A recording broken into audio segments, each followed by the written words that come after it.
नमस्कार विद्यार्थियों, शुरू करते हैं ये पाठ जिसका नाम है नेताजी का चश्मा और ये इस पाठ का अंतिम वीडियो है। आज की इस वीडियो में हम सबसे पहले पाठ का प्रसंग जानेंगे कि पिछली वीडियोस में हमने क्या कुछ पढ़ा और इस वीडियो में हम क्या पढ़ने वाले हैं। साथ ही शेष पाठ की व्याख्या भी करेंगे। तो आइए शुरू करते हैं ये वीडियो और जानते हैं कि अंत में कैप्टन का क्या हुआ। ये वीडियो कैप्टन की देशभक्ति को दर्शाता है, साथ ही ये समकालीन देशभक्ति को भी दर्शाता है कि आजकल लोगों के लिए देशभक्ति का मतलब क्या बन गया है। लोगों ने देशभक्ति जैसी पवित्र चीज को आज क्या बनाकर रख दिया है। आज की इस वीडियो में हम भारतीय देशभक्ति के स्वरूप भी देख पाएंगे। विद्यार्थियों, इस कहानी को पढ़ते समय हमें यह याद रखना चाहिए कि ये 20वीं शताब्दी के उत्तरार्ध में लिखी गई कहानी है, इसीलिए इसमें उस जमाने के दर्शन होते हैं। विद्यार्थियों, अब तक हमने जाना कि कैप्टन एक बूढ़ा लंगड़ा चश्मे वाला है जो कि सुभाष चंद्र बोस की मूर्ति पर रोज चश्मे बदल देता है और हवलदार साहब को इस बात का बहुत ही विचित्र अनुभव होता है। पान वाले से वह प्रश्न करते हैं तो पान वाले के चरित्र के बारे में उन्हें पता चलता है और यह भी पता चलता है कि आज के लोग देशभक्ति के बारे में क्या सोचते हैं। फिर एक बार जब हवलदार साहब उस कस्बे से गुजरते हैं तो पाते हैं कि मूर्ति की आंख पर कोई चश्मा ही नहीं है। अब ये चश्मा क्यों नहीं है, उनके मन में प्रश्न उठता है। जब अगली बार फिर 15 दिन बाद वह उस कस्बे से गुजरते हैं तो पाते हैं कि इस बार भी मूर्ति की आंख पर कोई चश्मा नहीं। और जब वे पान वाले से यह प्रश्न पूछते हैं कि क्यों भाई, क्या बात है, आज तुम्हारे नेताजी की आंखों पर चश्मा नहीं है, तो इस पर पान वाला उदास हो जाता है और दुख में कहता है कि साहब, कैप्टन मर गया। इसके बाद हवलदार साहब कुछ पूछ ही नहीं, स्तब्ध हो गए, चुपचाप खड़े रहे। फिर पान के पैसे चुकाकर जीप में आकर बैठे और रवाना हो गए। आगे क्या होता है?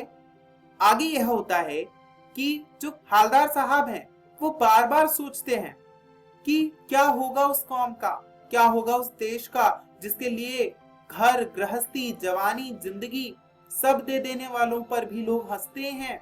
सुभाष चंद्र बोस जैसे लोग, कैप्टन जैसे लोगों पर सब हंसते हैं और इस पर वह बहुत ही दुखी होते हैं।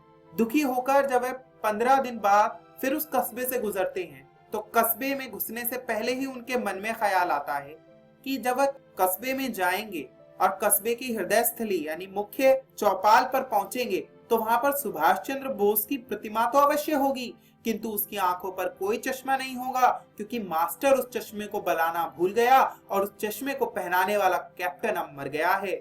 यानी जो देशभक्ति का स्वरूप है वह कहीं ना कहीं खत्म हो, क्योंकि अब मूर्ति पर चश्मा नहीं लगा होगा। इसीलिए अब हवलदार साहब वहां नहीं रुकेंगे और ना ही पान खाएंगे, वह मूर्ति की तरफ देखेंगे भी नहीं और इसीलिए उन्होंने ड्राइवर से कह दिया है कि उसे कहीं नहीं रुकना, सीधे वहां जाना है जहां पर जाने के लिए वह निकले हैं। विद्यार्थियों, सोचिए अगर आप इस स्थान पर होते तो कहानी को किस प्रकार आगे बढ़ा, आगे कहानी में क्या हुआ होगा। आइए अब हम आगे की कहानी जानते हैं।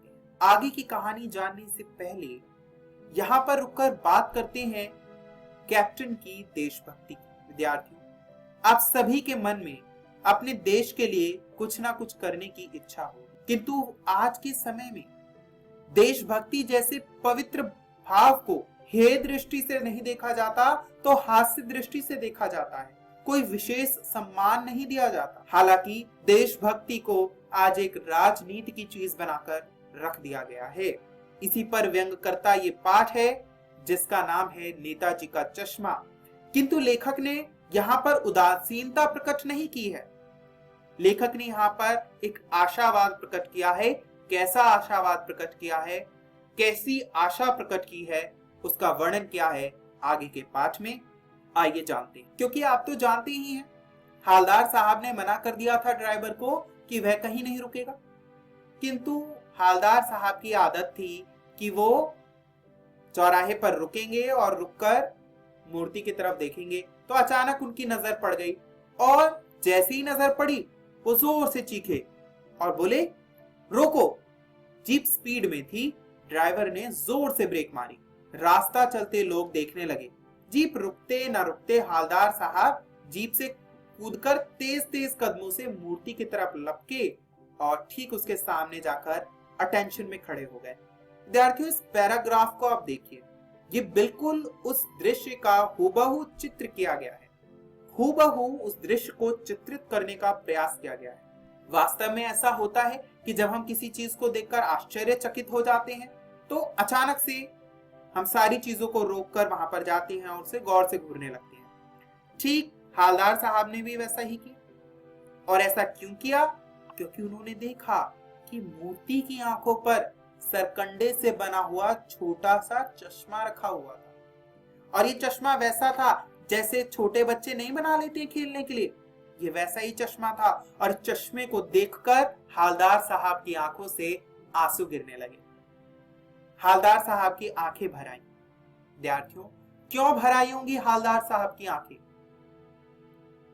उनके मन में ये बात उठी होगी कि जहां एक ओर लोग देशभक्ति का मजाक उड़ाते हैं, जहां एक ओर पान वाले जैसे लोग देशभक्ति का एक मजाक बना देते हैं, वहीं पर आज भी एक उम्मीद बची है कि एक छोटे से बच्चे ने सरकंडे के चश्मे के रूप में उस मूर्ति को पूरा करने की कोशिश, और उस कोशिश में झलकता है कि आज भी इस देश में सच्ची देशभक्ति नाम की कोई वस्तु, कोई भावना बची हुई है।